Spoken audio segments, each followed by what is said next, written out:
In this video, we're going to be using optimization to solve a problem. The problem involves maximizing the volume of this box given a piece of material where the corners need to be cut out to make this box. So we're going to leave the dimensions as a variable because we need to decide what dimension x will be to maximize the volume.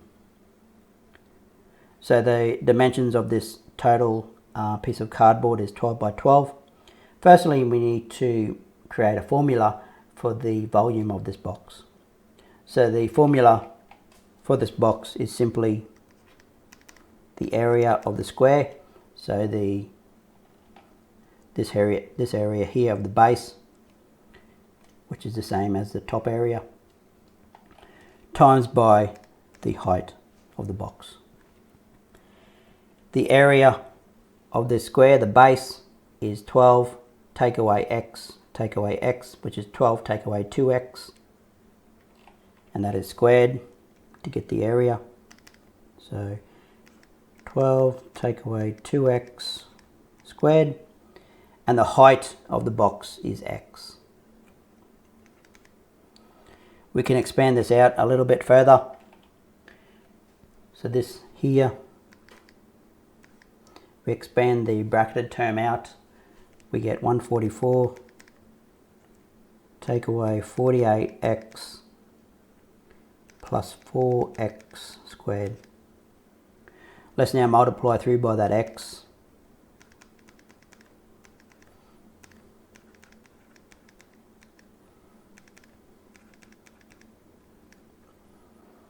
So we now have the volume of this box as a formula.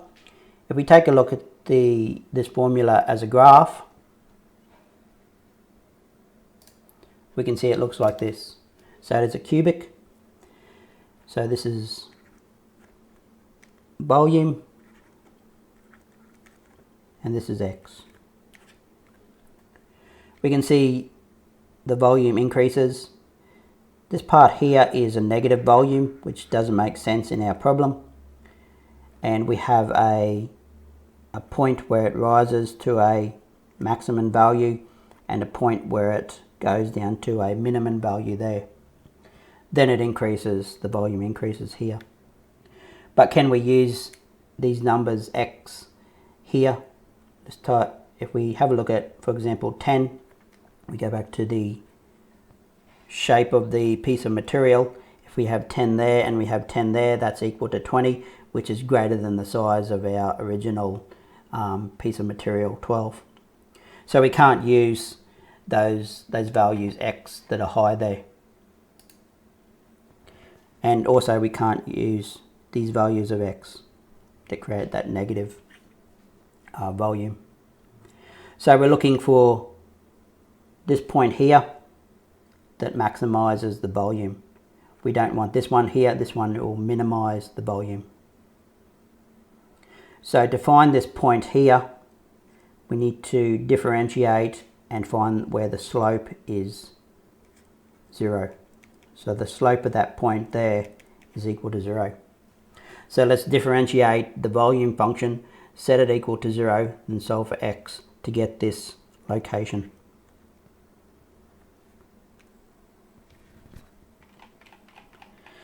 So let's find the v dx. This is simply 144. 2 times 48 is 96. X. 3 times 4 is 12. Reduce the power by 1. Then we need to set this to 0.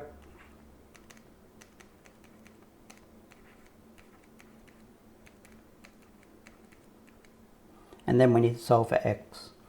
So this is simply a quadratic. We can use the quadratic formula, or we can factorize this quadratic and solve it that way. So this quadratic factorizes. We can take a common factor of 12 out. That'll leave us with 12 take away 8x plus x squared. Then we can factorize this quadratic here in the in the brackets.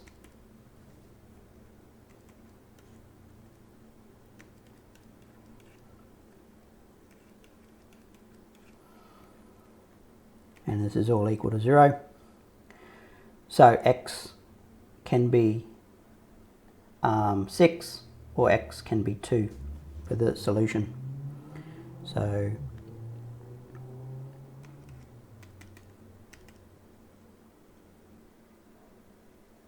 we've now got two values we can choose from. We need to choose one of these. One is the incorrect one is the right one. We can try placing each number into the volume formula and seeing which one will give us the maximum volume. That is one way.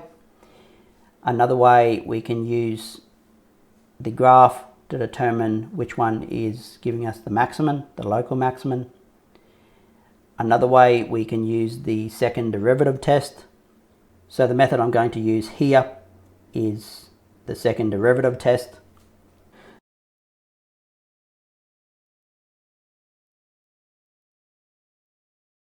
So let's differentiate this function again. So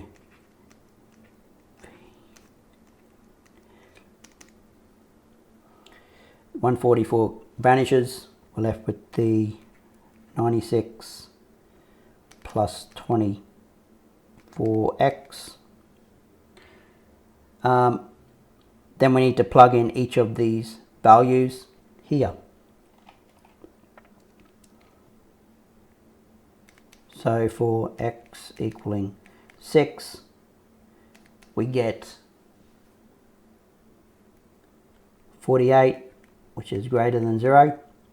So that means, by the definition of the second derivative test, if we get a positive number, which is greater than 0, this is by definition a minimum. Let's now plug in the x equals 2. For x equals 2, we get negative 48, which is less than 0, which means by definition we have a maximum. So this confirms that x equals 2 is the solution to maximize the volume of this box.